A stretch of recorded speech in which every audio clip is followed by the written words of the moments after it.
Ask them, how many Iraqis do you think have been killed as a result of Blair's and Bush's invasion? They may say a few thousand, they may not know.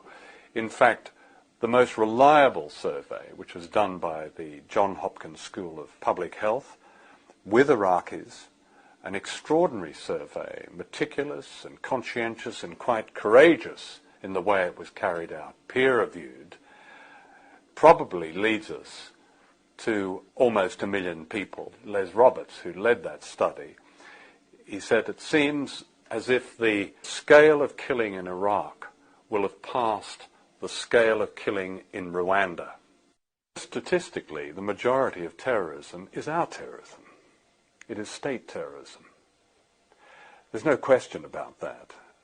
And the greatest victims of terrorism are Muslims.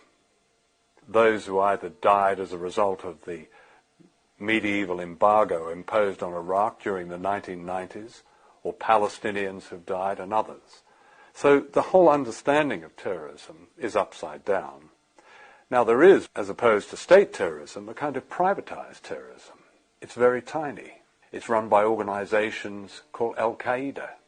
There was one study at the University of Chicago that found that of this privatized terrorism, in the last 30-odd years, something like 20-odd thousand people had died. A very tiny figure compared to the millions who have died as a result of state terrorism. I don't think there is a war on terror. I think that's a propaganda notion. The attacks of September the 11th were appropriated by a clique in the US establishment in order to further its aims around the world. If that isn't clear to most people, as I believe it is, then I don't know where they've been for the last few years. But it's not reported that way. Yes, a lot of journalists put terrorism and war on terror in inverted commas, but after a while they weary of that. It's as if there really is a war on terror, and there isn't a war on terror. There is a war of terror.